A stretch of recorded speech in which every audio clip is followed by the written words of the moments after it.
Hello and welcome into the newest episode of Pat's Latest. I'm your host, Mike Gambardella, and today we have a lot to dive into, including the newest inductee to the Patriots Hall of Fame. Owner Robert Kraft talks everything Patriots. The NFL announces several new rule changes coming from the 2025 season, and who do the Patriots need to prioritize as their next free agents up in order to realize success in the 2025 year. Before we get started, make sure you go down and subscribe for our channel. Get into the comments and let us know what you think of the Patriots' latest NFL Hall of Fame selection, Robert Kraft's comments, and those free agents that are still remaining, and a lot of free agent dollars still to spend. Again, Patriots going after quote unquote the success that we'll get into in just a little bit. We start today with that newest selection and a name that, while had been up as a finalist for the past 5 years, wondered if we actually would hear it. And it is true, the big tuna himself, Bill Parcells, is being inducted into the Patriots Hall of Fame. A little controversial, obviously, from his past, but again, we are now 25 years removed since the turn of the century, let alone the 1996 season when Bill Parcells led the Patriots to a Super Bowl appearance. I vividly remember that happening and kind of the questions around why there was so much turmoil from what Bill Parcells was doing, pretty much knowing he was leaving for the New York Jets after that game. Again, the Patriots were surprised to be in that position. Again, 5 years into Drew Bledsoe's status as a number one overall draft pick and really starting to take hold and lead of that Patriots team. But again, surprising that they were in that position and unfortunately overmatched against Brett Favre and the Packers at that point as well. The biggest part for me, which was Bill Parcells leaving and taking Curtis Martin, the Patriots at the time, franchise running back, and seeing someone that we had such high regard for jump to the rivals along with your head coach was a tough pill to swallow. And the Patriots needed a few years to bounce back from that and eventually getting to the Pete Carroll era and then Bill Belichick before things finally came full circle. But again, I think you have to say without Bill Parcells, Bill Belichick would have never happened, and thus the Patriots dynasty itself never would have either. Big Tuna asked about it himself, saying he was not shocked, but also wasn't anticipating it. Robert Kraft even added to it and said, while both of us are alive, I thought it would be great given what he's done for the team. Again, Bill,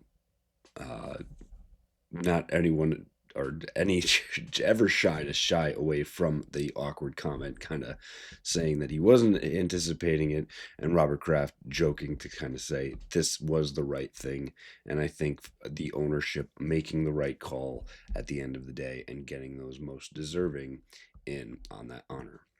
Speaking of Robert Kraft, he was interviewed several times with the NFL annual meeting taking place, and he talked about many different things. One of the first one was the succession plan of how he can, set up his family's future success, and obviously Jonathan Kraft, his son, being there, and the success of the HBO series Succession aside, he did state that first of all, he said, I think I'm 35, and I would laugh when I say it. As far as succession, it's there. He said, I had my eldest son, Jonathan. Let's see what happens over the next 2 to 3 years. So don't expect Robert Kraft to go anywhere and deviate from anything we've seen out of the norm. And again, eventually we would get to Jonathan Kraft taking over the ownership reins. Additionally, commenting on the NFLPA survey, which the Patriots did not fare well in. And obviously when you're losing, things kind of go the different way on that, and little things can get blown up. Did talk about the Patriots plane, which was not graded well at all. Did say that there were updates that they would have to make to it, and eventually, and also vehemently denied there was a rumor floating around that there were ashtrays still on the plane. That apparently not the case, but the updates will be made in addition to a new practice facility, which is well underway up at outside of Gillette and Foxborough as well. Finally, they asked Robert Kraft what would define success in 2025, and Kraft was succinct, saying that to make the playoffs. That's it. That's the goal. That's the standard. That's what is expected of the Patriots and Drake May and Mike Vrabel this year, is to turn a 4-win team into a playoff caliber team. I would say most of the free agent moves and the remaking of this defense set them up to do that. Obviously, they have a few holes that we will need to fill, and we'll touch on those as we look at free agency in just a little bit. But first, we look at some of the other rule changes that the NFL has handed down from the annual meeting. First off, that there's a change to the overtime rules in that both teams will be able to possess the ball and have a chance to score. That obviously not being the case. It was if you were able to score a touchdown, you would win. If you kicked a field goal, the other team would possess. Kind of switching it to the overtime rules in the playoffs, so now mirrored in regular season here as well. Additionally, down and distance will now be computerized. This is not quite the death of the chain gang, but it takes more human error out of it. The chain gang will remain as a backup should that system fail. But again, moving to a system that is more accurate and will help reflect the play on the field is reflected in where the ball is spotted and making sure that the yardage accrued is what is awarded to the teams as well. Finally, a big one in the controversies around the tush push and the team that just won this Super Bowl and being known for it, Brotherly Shove will remain in the NFL. It did have about half the teams in the NFL voting against it. 16 teams did vote against it, but that is 8 short of what is needed to uphold a rule change. So nothing coming across. It will now be tabled for the 2025 season, and we will see what comes of it as teams either will try to mimic it and make it their own, whether we'll see if Josh Allen and see if the Patriots do it as well, or if it will just be the Philadelphia Eagles continue to have it as a hallmark of their offense. And finally, we'll wrap up today looking at those next free agents available for the New England Patriots.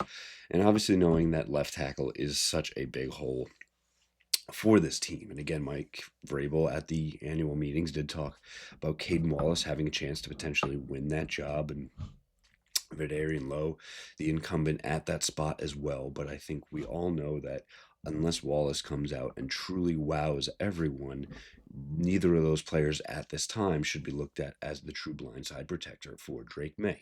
So the first 2 names you will see below as Tyron Smith and Jedrick Wills should be the 2 big ones that the Patriots hopefully are still in constant contact with their 8 agents and trying to find a accord at this point and figure out what's the price point that will take to get it done. Is it a multi-year deal?